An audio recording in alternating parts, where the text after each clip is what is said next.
শতকের শেষ দিক যুক্তরাষ্ট্রের ওহাইও রাজ্যের ডেটন শহরে বাস করতেন দুই ভাই, উইলবার রাইট ও অরভিল রাইট। তারা ধনী পরিবার থেকে আসেননি, পড়ালেখাও বেশি দূর করেননি। তবে তারা দুজনেই ছিলেন কৌতূহলী, সৃষ্টিশীল আর পরিশ্রমী। একদিন তাদের বাবা এনে দিলেন এক বিশেষ খেলনা, রাবার ব্যান্ড চালিত ছোট হেলিকপ্টার। সেই খেলনা ঘুরে ঘুরে যখন বাতাসে উঠতে লাগলো, তখনই জন্ম নিল এক প্রশ্ন: মানুষ কি এমন উড়তে পারবে? তাদের ছোট্ট মনে তখনই জেগে উঠল আকাশ ছোঁয়ার প্রথম স্বপ্ন। যখন তারা বড় হলো, তখন সাইকেল মেরামতের দোকান খুলল। তারা দিনে কাজ করতো আর রাতে চিন্তা করতো কিভাবে উড়ন্ত যন্ত্র বানানো যায়। তারা ইতিহাস ঘেঁটে দেখলো আগেও অনেকে চেষ্টা করেছে ওড়ার, লিওনার্দো দা ভিন্সি থেকে শুরু করে স্যামুয়েল লাংলি পর্যন্ত। কিন্তু কেউই সফল হয়নি। রাইট ভাইরা বুঝে গেল শুধু ইঞ্জিন নয়, চাই সঠিক নকশা, চাই ভারসাম্য, চাই নিয়ন্ত্রণ। 1899 থেকে 1903 এই 4 বছর রাইট ভাইদের জীবনের সবচেয়ে সংগ্রামের সময়। তারা তৈরি করলো গ্লাইডার। গ্লাইডার এক ধরনের ডানাওয়ালা কাঠের কাঠামো। তারা চলে গেল কিটি, নর্থ ক্যারোলাইনায়। সেখানে ছিল বিশাল বালুর পাহাড়, বাতাস ছিল প্রবল। এটাই ছিল আদর্শ জায়গা তাদের পরীক্ষার জন্য।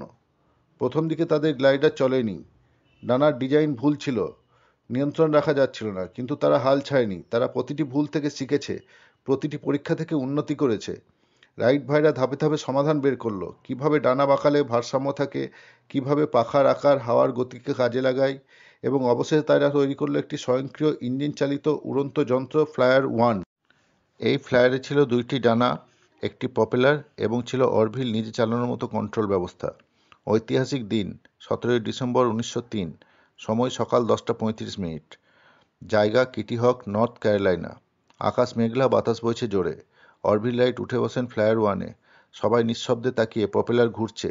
হঠাৎ করে ফ্লায়ার ছুটে গেল সামনের দিকে এবং আকাশে উঠল ইতিহাসের প্রথম বিমান। সময় 12 সেকেন্ড, দূরত্ব 120 ফুট। কিন্তু তাতে ইতিহাস বদলে গেল। মানুষ প্রথমবার নিজে হাতে তৈরি যন্ত্রে আকাশে উড়ল। প্রথম উড়ানের পরে সবাই বিশ্বাস করতে পারেনি। বিজ্ঞানের বড় বড় ব্যক্তিত্বরা বলেছিলেন এ অসম্ভব। কিন্তু যখন খবর ছড়াতে লাগলো, তখন গোটা বিশ্ব অবাক হয়ে গেল। এরপর আরও উন্নত মডেল তৈরি করলো রাইট ভাইরা। তারা আর্মিতে বিমানের ব্যবহার শেখালো।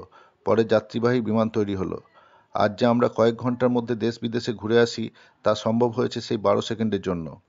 রাইট ভাইদের গল্প আমাদের শেখায়, বড় হওয়ার জন্য বড় ডিগ্রি লাগে না, স্বপ্ন লাগে, কষ্ট করতে হয়, আর ব্যর্থতা থেকে শিখতে হয়। তারা ছিল না কোনো নামকরা বিজ্ঞানী, ছিল দুই ভাই যাদের হাতে ছিল কিছু যন্ত্রপাতি আর মনে ছিল অদম্য ইচ্ছা।